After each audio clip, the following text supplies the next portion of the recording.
kids. Glad you're back with us.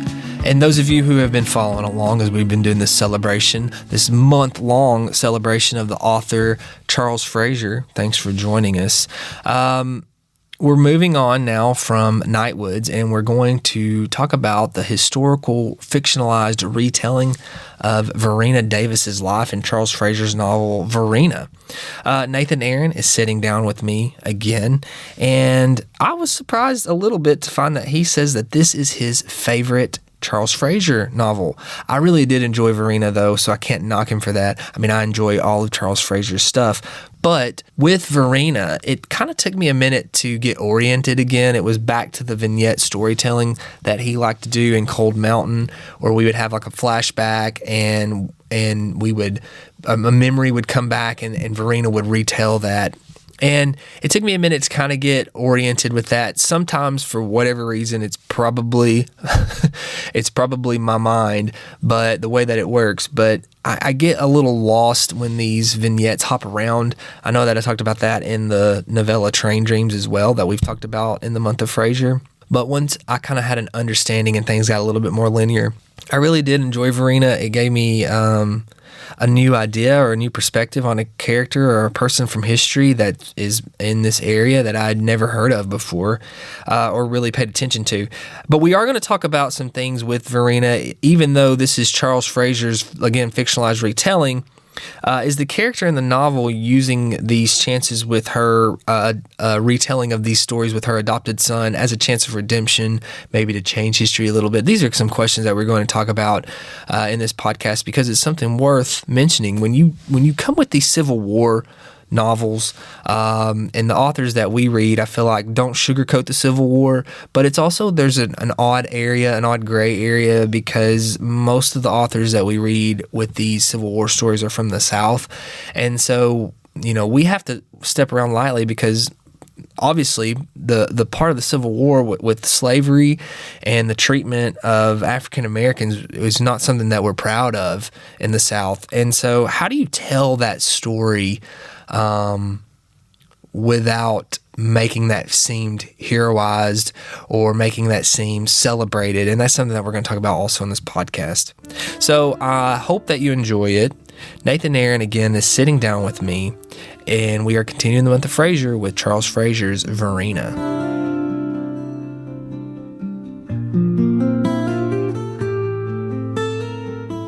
Varina is about Jefferson Davis's wife, and basically she meets an adopted son, I guess. Is that how you would describe? Yeah. And it's a retelling of I feel like their runaway, more or less, from the Union soldiers, but also kind of some backstory to her meeting Jefferson Davis and him becoming president. So is this your favorite Charles Frazier book? Yeah. How come? I would say so. I don't know, something about the story. I think we mentioned this maybe the last time we talked about Nightwoods. Like, it seems like you always have like books that were, when it comes to like wartime, that are during World War II or the American Revolution, you don't see as like, I'm sure there are plenty, but I've just not read as many things about during the Civil War. Mm-hmm. So, and I think that it was just something, I don't know if it was just the time, like, sometimes it's the right time to read a book, and that one just stood out. Just hit right. Yeah. Just got you in the feels. What were some of your favorite parts about Varina? I know that I enjoyed reading it. I think for me, I enjoyed a lot about when they were kind of like in the wagon getting away, Yeah. But I didn't know if you had like certain parts that were your favorite or not. I mean, that was like, you'd think that had to be a scary time. Like when you like just think about what they're running from, and like, what being prisoners of war. And I think we mentioned before that it was kind of, and I think we'll get into this a little bit later, about like the non-linear timeline. Yeah. And going around. But it was tough at times, like to follow that, but at the same time, I kind of liked. After a while, I kind of got in the flow once I figured out who was talking and where you were going. That it was interesting and just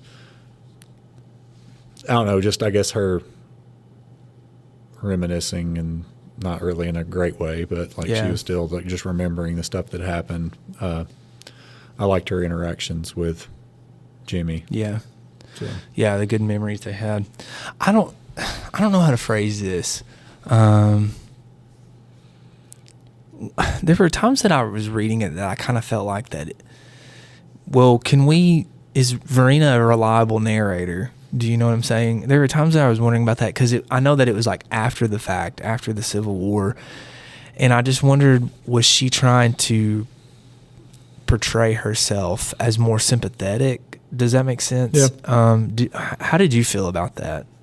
I think that that's definitely possible. I think that's just what we do. Yeah. I just think that's what humans do, and especially when you were going through a period in history as divisive as that was. Looking back, that you don't want to be caught like on the wrong side, right, yeah. like the losing side. And I think she said one point in the book, the right side won. Mm-hmm. But I mean, I definitely would feel that she could, I don't know, she didn't, it's like she was part of that time and didn't condone it, but at the same time lived in it and didn't just completely like separate herself from it. So I mean, I could see that that she was kind of speaking out of both sides of her mouth, saying one thing and then doing another. I just didn't know like if I kind of felt like she was almost getting like a free pass in a sense. Do you know what I'm saying? Because Jefferson Davis was hunted down, like they were trying to get him, which he ended up surviving in a sense, and they lived in Mississippi. But I just didn't know she kind of made herself seem like a victim, you know, and I don't know. I mean, we've talked a lot about how Frazier really researches his stuff, but I just didn't know if this was, like I said, just a case of her trying to, especially telling Jimmy Limber, you know, I was not for what was going on. I don't know. Sometimes to me, I was kind of like, well, this is a very convenient way to retell this. Yeah. Well, kind of like I said, I don't think she was necessarily just fighting against it. Like she may not have been vocal about it, but I guess her silence on like certain things and her just like non-involvement made her involved, or not wanting to be involved made her be involved. Yeah. I don't know. I just had a hard time thinking about it sometimes because I tried to do some research on her as a person, but I couldn't really find like anything definitive as to like where she lay and stuff. But I know that there's got to be something out there because, like I said, I feel like, I mean, Frazier researches his stuff so thoroughly. Well, and I think you had a question in here. Maybe not. Let me see. About can we take this as like fact? Yeah. Well, no, but like unless you've got like, well, even like journal entries, it's not going to be 100% truth. But you know, I think it was it Twain that said, "Truth is stranger than fiction." Sometime, but like fiction with this, just because it's fiction doesn't mean it's not real. Or it's like the message isn't true. I guess would be more so. So sometimes like the fictional accounts are just as real as what like nonfiction. Right. Yeah. Well, it's got to be rooted in some fact, you know, like we said, the way that he researches things, because I feel like that's a bold step to fictionalize someone's life, you know, so he's definitely had to put in the work for it. Which, how far apart is this from? I think it's like a few years, 6 or 7 years. And that was kind of typical. So, I mean, he's definitely spending time researching. Yeah, which has got to be his professor background for sure. Do you think that she is a sympathetic figure? I mean, if you go back to what you said with her being unreliable, or whether or not she was reliable, I mean, he kind of, I think she wants to paint herself that I think so that too. way some, and so, I mean, probably not. because she was still kind of like what I've said a couple of times. She was still there. Yeah. And wasn't like fighting against it. She was fine during that like time, or at least not speaking out about it. Yeah. If she was against slavery and everything that was going on. Do you think that she might have been a victim, though, I guess, of her time period? Like, I'm sure it wouldn't have been very accepted of a woman to speak out, you know? Yeah.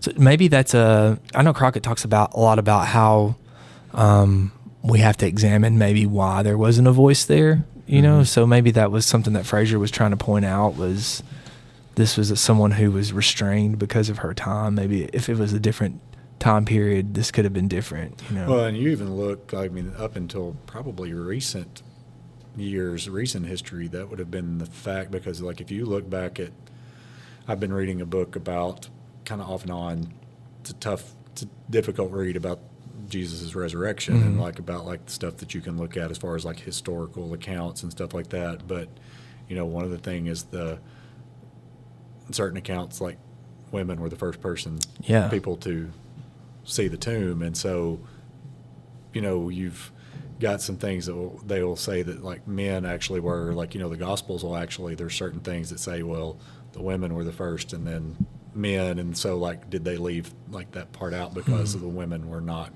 considered reliable during that time? So I think it's up until recent history that could have been the case, because if you look at it, I mean, that was 200 years ago. Yeah. And so it's up until recent where you wouldn't have, in the last 50 to 60. Isn't it too, when the women come back, that was one reason that they didn't really believe them, is they were women? Yeah. That's crazy, isn't it? Yeah. I can't remember who it was. It may have been Francis Chan, who they talked about how it was kind of neat how, I guess, God chose these women, because like you were saying, they would not have been believed at the time. And I want to think that it's and I can't remember the guy's name. He's on YouTube all the time, where he's like at these colleges and they're asking him questions, like atheistic questions, and he's do you know who I'm talking about? I can't remember his name. Is it Strobel? No, it's not Strobel. I'll have to look. I listened to his book, I think, last summer. I don't know what it was called. I'll have to look. I'll see if I can find it here in just a second. But anyways, that was one thing that he provided as evidence to why this would be real, is because why would at that time period? Strobel? No, I know it wasn't Strobel. Wasn't like the Case for Christ? No. I wish I could remember the guy's name. Is it the God's Not Dead book? No, I've got that one up here. It's all the ones but the ones I'm mentioning. Right. Frank Turek. Have you read any of his stuff? Yes, but not that one. Stealing from God. That's what this was. Yeah, I've not read that one. Yeah, I've seen one of his cases be that. So that book was okay. It was kind of it and God's Not Dead. If you've read that, are about the same thing. So yeah, but he gets really personal towards some of the atheist people, as opposed to like in God's Not Dead. Yeah. So, but as far as her being sympathetic, I think that probably was, but it was too late. Like it was way too far after the fact. Like, you know, she was like enjoying like being the wife of the Confederate president and like the lifestyle that came along with, and I guess in the luxury, and then you didn't see her sympathy until later. That's what I was saying. I feel like it was kind of convenient, you know. Oh yeah, I didn't agree with that, but didn't she? She lived or did things around New York with was it Ulysses Grant's wife or one of those? Yes, I think. Yeah, I think it was. Yeah, because they were talking about how controversial it was and how the South did not like that at all. Yeah. So I don't know, maybe, but I don't know. It just makes you think. Like, was she trying to maybe control her narrative a little bit more? Because Jefferson Davis was kind of out of the picture at that time, and he may have passed away by the point of the book where she's retelling the story. But then he was living with that woman, remember? So I don't know. That was kind of a strange. Yeah. Have you seen the house that they were living in? It's a pretty house. It's like right on the Gulf. It's pretty cool. So they've made it into like a historical site, so you can go visit it and stuff like that. But yeah, it's neat. Do you think a relationship can survive, especially in the modern era, if you don't agree politically? because I think that's kind of, to me, Varina was trying to show that she didn't necessarily agree politically with everything that Jefferson Davis was. It was kind of I ended up with this guy and he ended up becoming this figure, and I didn't necessarily agree with every step that we took along the way, because it did seem like to me it was a strained marriage, based on the book. So I just didn't know. That was something that I thought about while we were kind of putting some stuff together. Is, do you think that you can survive a relationship, especially in modern era, if you don't agree politically? I think you can, but it's going to be really tough. And I think that we're so tribalistic like now, and like that's to me, like, you look at like sports teams, you look at religious affiliation, stuff like that. I would say that that's the one that's the most dominant, like right now, and because there's not a lot of middle ground. You're on, like, you've got, I would consider probably both of us are more in the middle, maybe lean one way or the other, but like your extremes, I don't see how that's possible. But like if you're on like opposites, but just don't think that just don't believe that you make politics the end all be all. Yeah. But I think people now do. Oh, for yeah, sure. absolutely. Yeah. I don't know. It's crazy. I just wonder too, like if during that time period, if that's kind of how things were. Well, Crockett and I just got finished reading a book about Champ Ferguson, which it was a fictional retelling too. But that's kind of what his family did to him. He sided with the South, and they were a Union family, and so his mom showed up and said, "You're dead to me," So I wonder if during that time period, if it was so as volatile as it is now, And I think it had to be pretty volatile. I mean, they literally fought each other. Yeah, but I guess like it was more, I don't know, you just didn't have the media, stuff like that. I mean, you got by word, I guess, newspaper, like print, like type stuff, but like I don't know. It's just, I'm sure it was there. I mean, they actually fought each other, but I guess in some ways, yes, like it was more violent that way. Now people, I mean, there is violence, but it's more yapping. It's kind of crazy to think that during that time period that it boiled up that much that they literally got into a fight or a war, I should say. For years, yeah, multi-years. To me, it's interesting. He's got two Civil War novels, Cold Mountain and Varina, and Cold Mountain is kind of like from the poor farmer standpoint, and Varina is told from the rich person standpoint, and it's just kind of interesting that he's got these two juxtaposed against each other. I wonder if that was intentional. I don't know. I think he just likes that time period. Yeah. Because 13 Moons is set, I think there's a stretch that kind of goes through the Civil War just to an extent, so maybe that's just his favorite time period. But how did you like it compared? Because I think that it was similar to Cold Mountain in the vignette style. How did you like that compared to that? Like I said, I liked this one, and like I really can't like pinpoint like what it was that was so great. But did you like the vignette though? Like that was something you and I had talked about. I had trouble kind of pinning down an accurate timeline, but I know that you said once you kind of figured out who was who, that didn't really bother you as much. And I did feel like towards the end of the book it got a lot more linear, because she was kind of getting towards the end of her life and things were happening. But there were times that I just was trying to figure out where exactly in this timeline are we. Yeah, I mean, I think we mentioned that during the Nightwoods one. But I know if you read like some reviews and stuff like that, I think that that's some things that people like complain about. It doesn't necessarily bother me with like the nonlinear plot or like stuff. But like I said, it did kind of work itself out more in the later chapters. Yeah.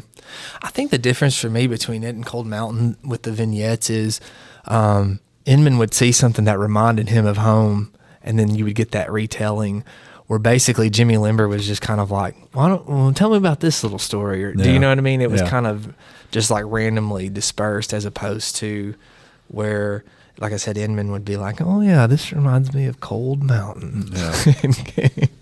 And go back and tell it. So why do you think like this is not anyone's picked it up for a movie, but they got Cold Mountain? I think again it probably goes back to the Regent's original kind of like book. I mean, I know he's sold lots of copies of like all of his books, but it's not like super well known story as far as like for this novel. I mean, I don't know how many copies books sold, but I don't think it's in a lot of Yeah. a lot of hands. She's probably such like a niche character too. Yeah. Yeah. Like people in the South or maybe historians would be And interested in. well, and then like who would go see it? Like, That's you know, true. what would be if like, you know, is this going to be a thing that's praising that time period or her or Right, what, you know, yeah. like what's your, like, you know, what's your motivation? I mean, people are going to not even watch it and boycott it just because of the character Yeah. and the time period. That's true. Regardless of what it would. So, I mean, I think it's probably like some of his other ones. It's not as, it's kind of obscure. I think the Civil War story, especially from the Southern side, is such a tough one to tell because you don't want to seem like you're creating heroes from this time period. But I mean, I do think that there are stories to be told from that are worthy of being told. But yeah, I think especially when you're fictionalizing it, it's really hard because you have to have a protagonist, a main character. They don't always have to be good, but I don't know. That's very tricky. That's something that we've been talking about with the Champ Ferguson book because he's the protagonist and you know we know his history. But I don't know. It's just this fine line to walk because you've got this incendiary character. And are we heroizing him or not? You know, I don't know. That's a tough story to tell. Yeah. And it goes in with like her. I mean, you can see that it like she is a sympathetic character, like we said, but like, was it a little too, like, did she speak up a little too late? Yeah. Anyway, then that goes in. We've already kind of answered that. Yeah. I don't know. I guess I never really thought about her being a reliable narrator until we really started talking about it because I didn't really question, other than me saying this is kind of convenient for you to be going back, but I never really questioned anything else about it, you know. But I think you definitely could question her. I think that would be just about anybody. And they always say history's told by the victors. So, Right, I mean, yeah. In this case, she wasn't the victor, but Yeah, but in a way, I think she kind of won over her husband. Do you know what I mean? Yeah. So she got to retell that story as opposed to him. What did you think about Jefferson Davis? I know that for me, which I mean, obviously he's not a popular figure for us, but I didn't like him very much. Yeah, he was hard to. Yeah, he was hard, and I guess I mean you had studied like stuff about him and knew just kind of vague things about him, nothing like just general like things, you know, president of the Confederacy, not much, but yeah, he was a very unlikable dude, and like I guess and then like looking at his later years, like when he was sickly and like stuff like that, I guess like, you know, I could see that, but I never, but even during then I was like, I never felt sorry for him. I didn't. No. Well, he always did basically whatever his brother told him to do. Right. Yeah. And then, he left Richmond with the Treasury money, which I kind of thought was sketchy. Yeah. And then, I don't know. I think my biggest problem I had with him was he could have gotten on the wagon with Varina, but he was kind of like, no, I'm going to separate myself. Yeah. I didn't like him. Yeah. He was, I think that he did not make him a sympathetic character. No. And then, like you said, when he was living on his own in Mississippi, he was kind of like, oh, well, this woman I've been shacking up with, she's just taking care of me. I don't actually live in the house with her or whatever else. So, yeah, I didn't like him, but I don't know. I went to the scenes that Frazier described where Varina would talk about how she basically had to force herself to find him handsome, you know. And then I went back and found their marriage photo. I was kind of like, okay, yeah, I get that. Yeah. Have you ever seen it? I did not. I'll see if I can pull it up really quick. I found the photo. There's a photo that he talks about in the book, and I was just looking through photos, and I was like, oh, yeah, that's it. Let me see if I can find it. Here's her wedding photo. I think that this is it. Yeah. That's the wedding photo. So I was like, okay, I can kind of see how I would have to force myself to to like this guy, especially his later years. He was. Oh yeah. Yeah, he was very misguided. Mm-hmm. Like you could tell. Like I mean, he was very self-righteous, and like he was not abandoning his cause. Yeah. During that. Just not a likable guy at all. No, he wasn't. Not a likable guy in history and not a likable guy in the book. He was not painted as sympathetic in history or this novel. Yeah, no. Old Jeff Davis. Yeah. It's crazy how many like schools and stuff are named after. You know, it's weird. Like up where my sister used to live in Virginia, like, you know, Route 1 in that area in Virginia is called Jeff Davis Highway. Oh, Jefferson Davis Highway. So it's still like, you know, that's near D.C. Like, you know, like, so yeah, that's crazy. I don't know how I feel about that. Do you know what I mean? Yeah. That's another. I don't know how I feel about that because it's a part of history. Yeah. But at what point are you celebrating it? Do you know what I mean? Like, yeah. That's, I don't know. That's where you don't want to erase it. It doesn't deserve to be erased. That doesn't make it go away. Right. Yeah. But I get at the same time, you don't want to memorialize it. No. Yeah. It makes me, I don't know. Yeah. This is just like a tough question, you know? And I think people just think it's so easy to answer, but yeah. I felt like in this one, again, we had another example of the unattainable love for our protagonist in a sense. Because we can go back through it. Inman trying to go back and get his, and then 13 Moons, which that's the only one you've not read, right? Yeah. Yet, so I'm in the dark on that one. 13 Moons, Will Cooper and Claire. And then in the Nightwoods, we've got the two characters in that. And then in the Trackers, we've got where he's chasing after her for her love, basically. I don't know. I just think it's kind of weird that we've got this. Not weird necessarily. I guess that's an author's. Sometimes authors do that. I know. I'm reading another John Ely book right now, and you can already tell there's going to be another love triangle. In just about all of his books, there's a love triangle, you know. So I just think it's kind of interesting that he's got this unattainable love. I wish I could remember the guy's name that I've been looking for it. Look again. Was he like the secretary of? He was like the Secretary of War or something like that, wasn't he? Maybe. I know he was in his cabinet. I did feel like though that she kind of gravitated to him more naturally than she did to Jefferson Davis. Do you know what I mean? And it was I felt like it was kind of like a thing there in the Gray House, where they knew that they both had a thing for each other, but they both couldn't really do anything about it. Yeah.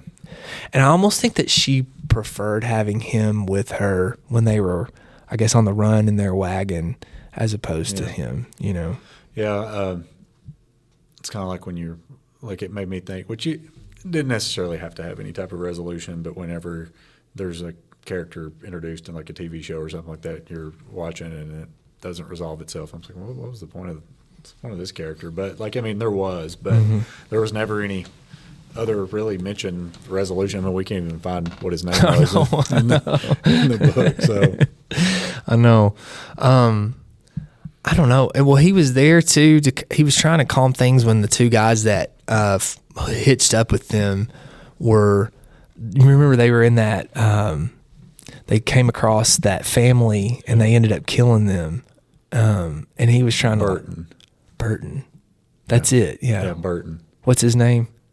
Pennyman. Was that it? Oh, I don't know. Oh, that's Burton's his first name. Yeah. Yeah. Burton is it. Yeah. Yeah.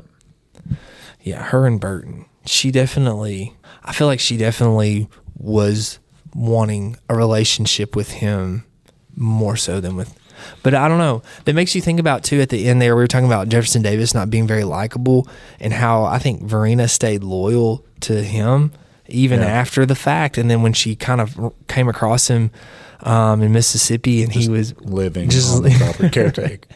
She was the caretaker. I'm living in the guest house. Yeah.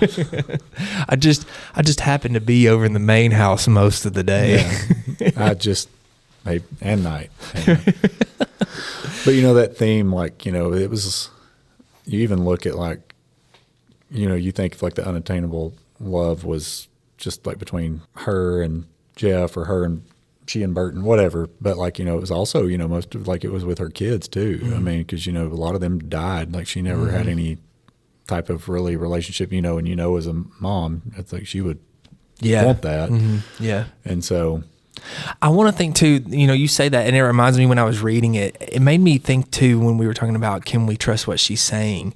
I think that was part of the reason she really wanted to have a relationship with Jimmy Limber is because she was missing her kids. And I mean, I want to think that is true, that she considered him one of their kids, Yeah. you know? So I think that's why she was willing to sit and take the time with him, as she was trying to get that connection back. Yeah. But the story about the kid falling out of the house, right? He fell out. That was tough to read. Yeah. That was just a tough, like that whole ordeal. Yeah. Well, I all the kids. think that's something I do appreciate about Frazier with the Civil War stuff, though, is he doesn't really sugarcoat it. You know, I mean, there were some scary times where I guess almost like the Home Guard were out looking for Varina. There was that bounty for them, you know, and she had at one point Judah Benjamin with them, and Burton was in the cabinet, and I feel like they had someone else that was a part of the cabinet too, and they were on the hunt for them for that bounty. And you know, they had to like wear the different clothes and put the disguises on, and they went, was it Mary Chestnut's house that they hid in for like a night or two, and it was just a tough existence. But it kind of reminded me again of that journey that Inman took. Well, we talked about that in the Cold Mountain podcast, how rough that was for him and all the obstacles to take. So I do appreciate that Frazier doesn't romanticize it, I guess, to an extent, you know, because I think a lot of people in our region want to romanticize the Civil War. Absolutely. Yeah. I can't remember where I was. Ashley and I were driving somewhere the other day, and I don't remember where it was. And I was like, we saw like, I don't think it was in White County, but I'm not recalling where we were. And that's all two Confederate flags like waving. I was like, it's insane, alive isn't it? here. Yeah. Like, so. Well, there's a car I passed going to church because Got it on the license plate, like the front license plate. Yes. I've seen that one in town too. Yes, we're leaving second service, going to third, and they're coming out, and I think that every time. Going to church with them, nice. To be fair, there's like 1,700 people that go to my church, so there's no telling who all we go to church with. True. True. But no, I mean, I can't. I don't know.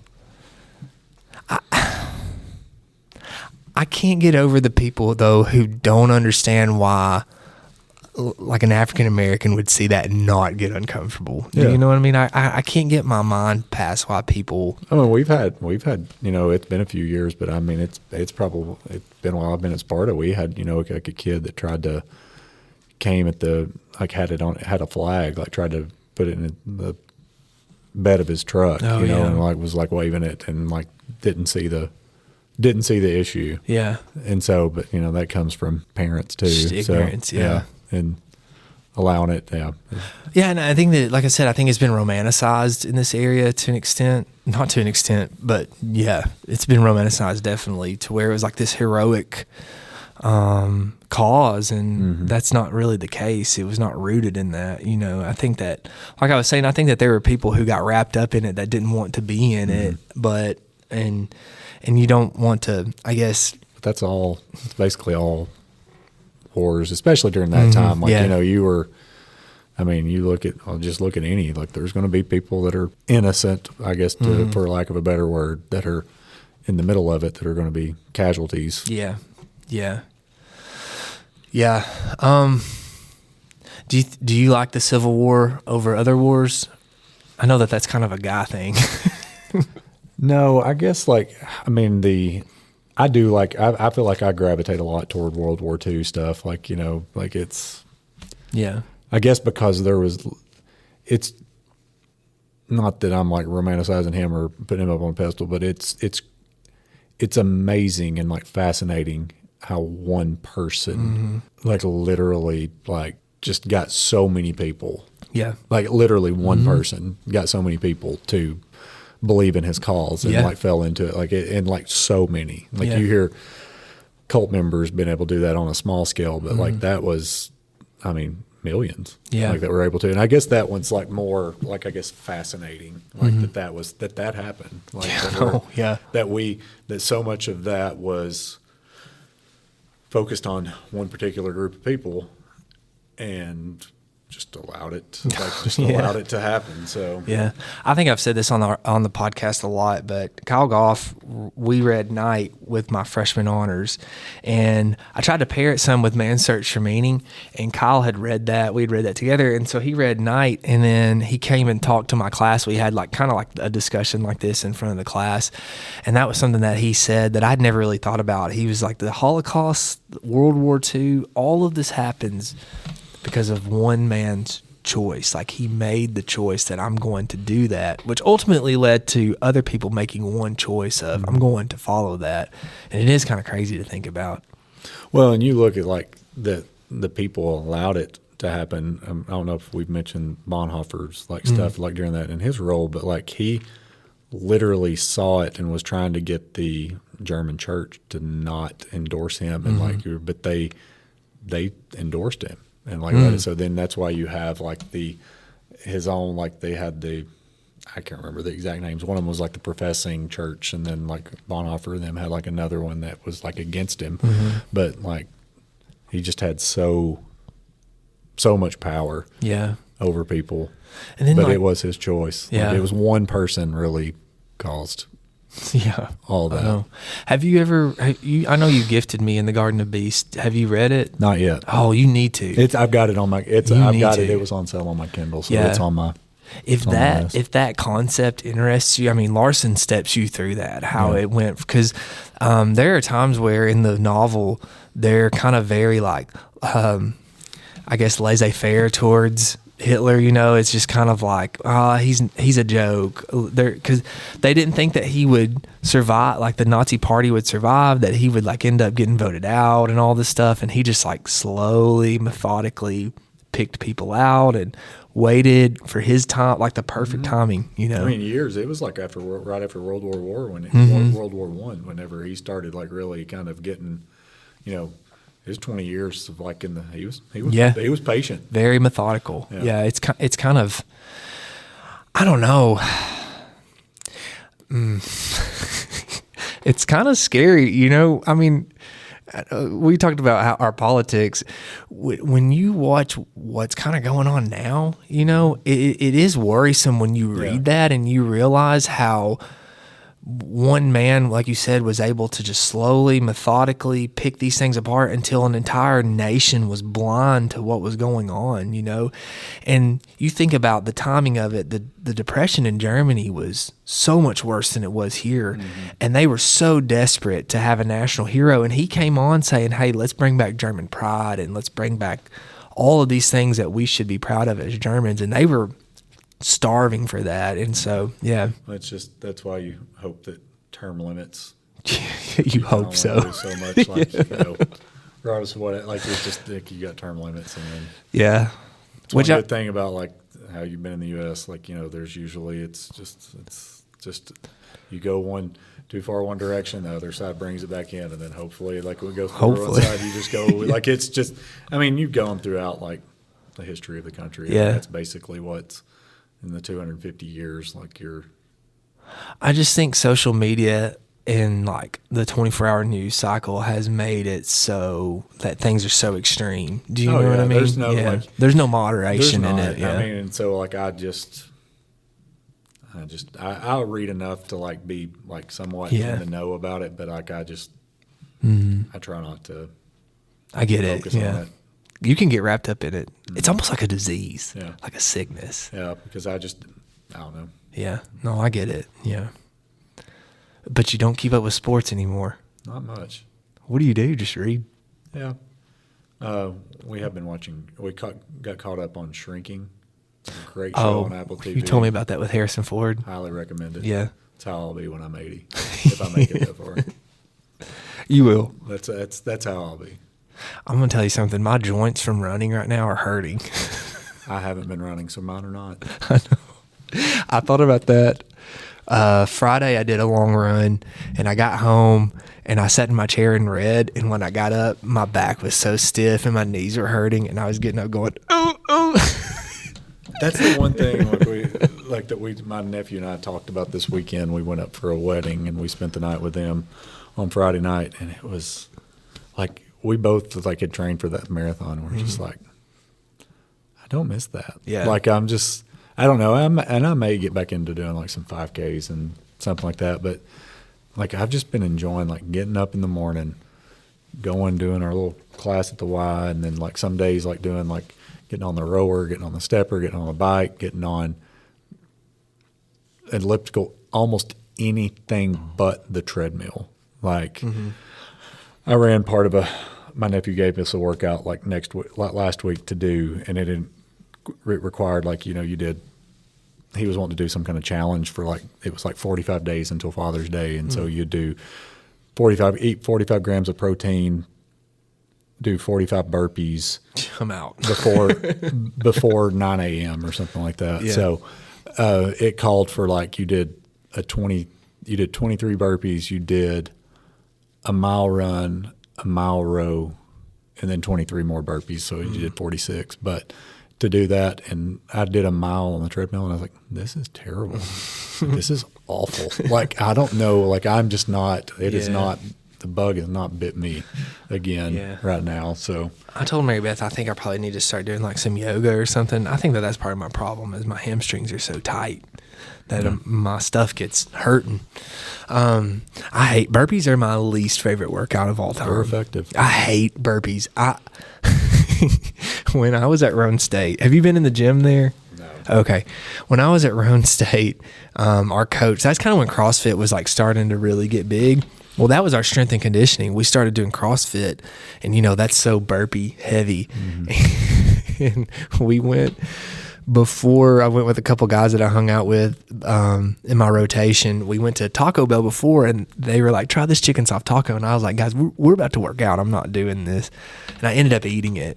And so we go, the women were playing a game, and the athletes' like workout space was in the top floor of the basketball gym. And so we're up there working out, and the women are playing, and we're doing burpees and all this stuff. And I'm laying down, and I was like, I'm about to throw up. That's why it's called a burpee. And I went out and wasn't even thinking. Found the closest trash can, and I'm up there just like as loud as I could be. And I looked in the middle of the game, and everybody's just staring at me. I was like, sorry, guys. Don't mind me. And ever since then, I've hated burpees. So I don't know. We did a workout Saturday with him at like the gym that he goes to up there in Byrdstown, and it was terrible. But it was you split 4,000 meter row. So we each did 2, but we would do 500 and alternate till we got to 4, and then you had to do 100 devil presses. What are those? Which is a burpee, but you've got the dumbbells. Oh, you okay. set them on the ground. You need that. You do the burpee, and then when you stand up, you can either do like a clean and press with the dumbbells, or you can do like can't remember what it's called, like where you just like you get it and you just swing like up. Yeah. And you split 100 of those. Oh yeah. So we each did 50, and we were doing in increments of 5. Listen, I was doing 20. He did 35-pound dumbbells. And I was like, I ain't doing that for 50. I said, so I think I did 25 or 30. Is your nephew Jack Daddy? Not really, but I mean, I did 25 or 30, and the last 15, like I felt like I was throwing 100 pounds. Like that's what it felt like, how heavy it was. I don't know that I could. And then you had to do 4,000 meter row split again. Listen, that workout took, because the 4,000 meter row took about 15 minutes, 16 minutes, somewhere in that neighborhood. Maybe not that much. Yeah, probably about 17. Did that twice, so that's 34 plus the burpees. I mean, it was like a 45-minute workout. Man. It was taxing. If you did that every day, what do you think your physique would look like? So much of it, you got to eat a little better. Yeah. That's my problem. The base of the. I mean, I like a good Taco Bell. Yeah. Cheesy gordita crunch. We're probably going to Steak and Shake tonight. Really, I didn't know anybody still ate there. You're the first person I've heard say that they've eaten there in the last 10 years. Well, so far it's the only thing that's not been affected by the terrorists.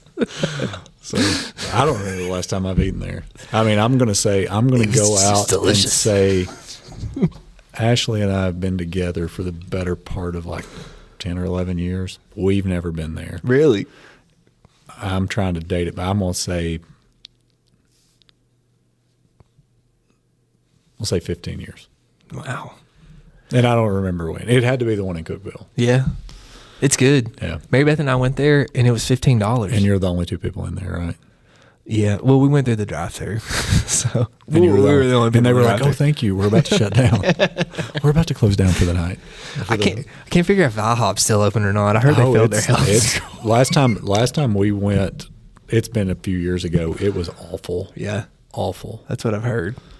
But we don't go to Cookeville that much anymore. We like all the places here now. I mean, we got good places here now, yeah. There's nothing in Cookeville that I like really more than like Phil Ty, which there is one in Cookeville. But yeah, and the hibachi place is not terrible.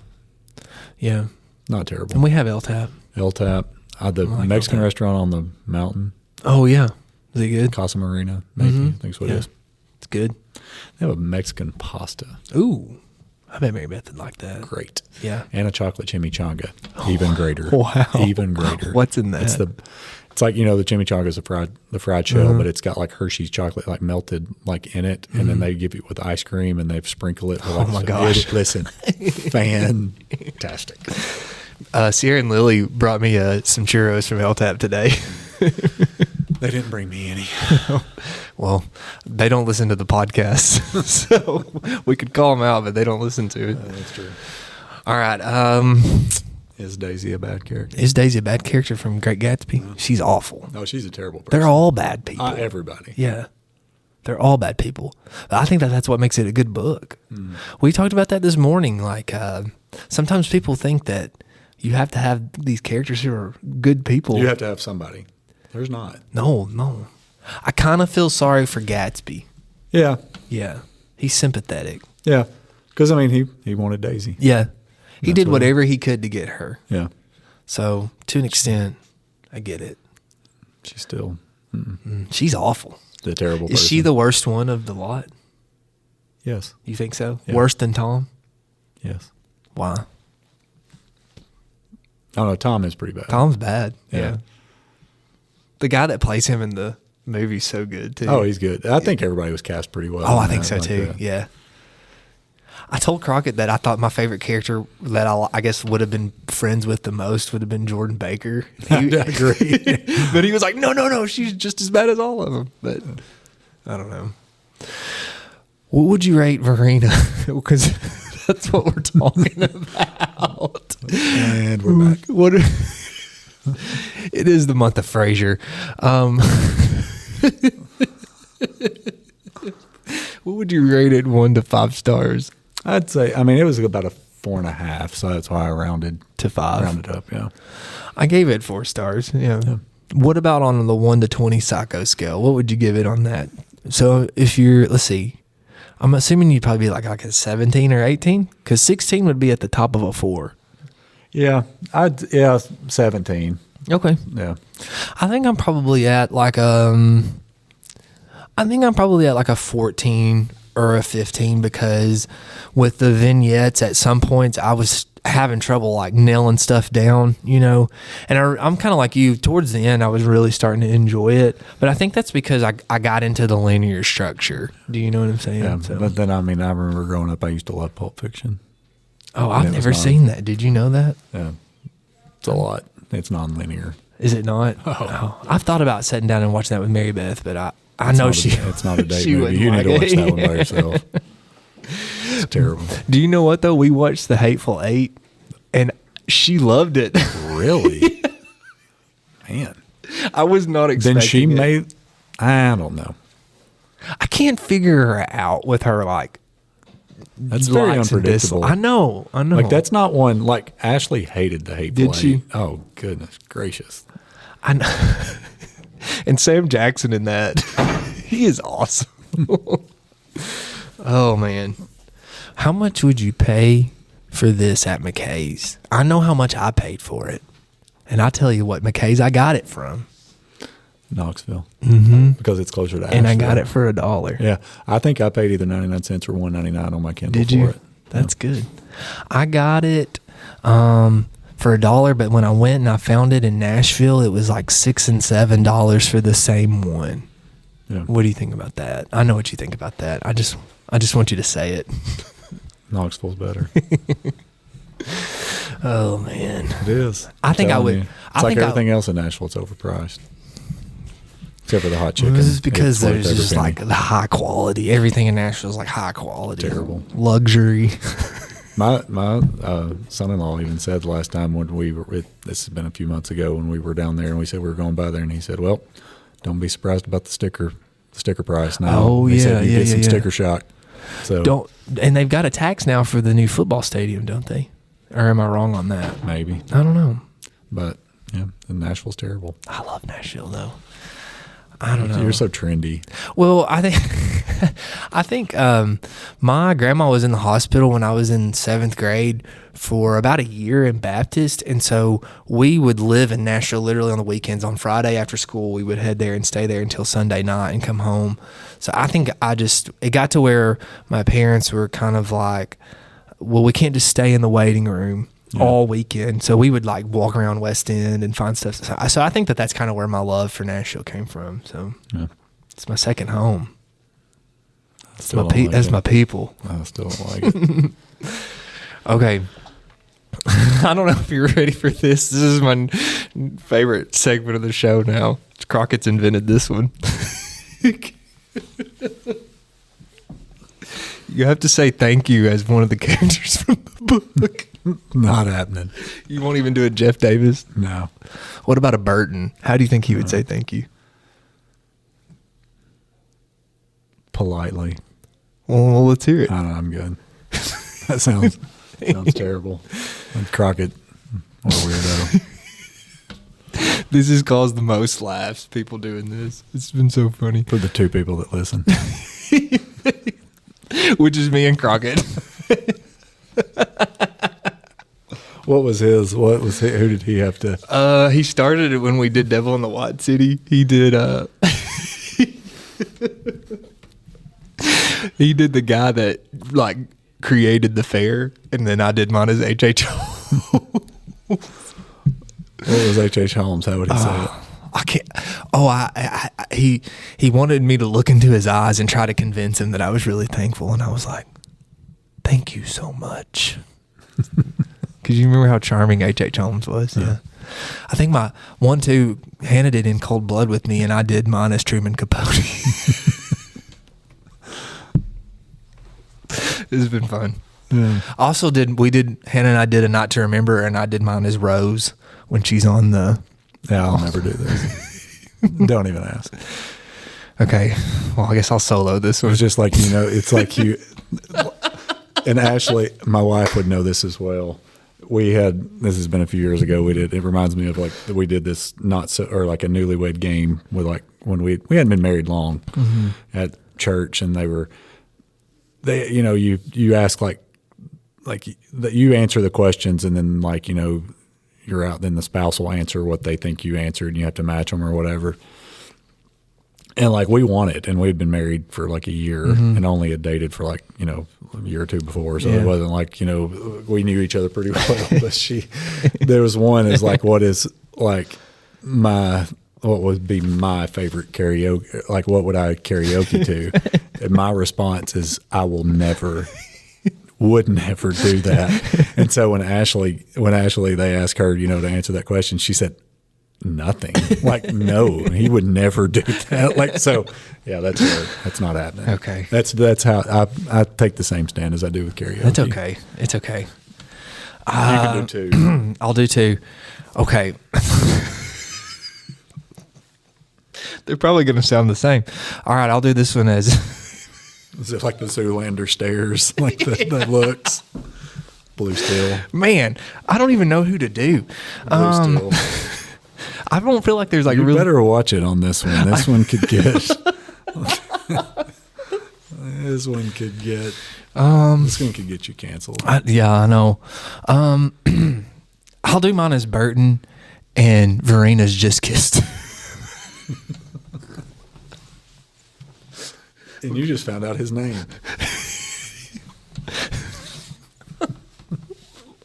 I really am thankful for this segment of the show. It's so funny. Okay. I don't have to kiss you, do I? Well, you can if you want to. Okay. Thank you. I don't know if I can top that one. I don't know. That's it. We'll just let you do it. I was going to do Jeff Davis and just be like, thank you. That sounds about right. I don't even think he would say that. No. I'll do his brother. What are you looking at me like that for? Yeah, I don't think Jeff Davis even I don't. said that. Yeah, he didn't say that. You're welcome. That's what you're welcome. You're welcome for me being here. There you go. That works. Thank you. You're welcome. Welcome. Yeah. Welcome.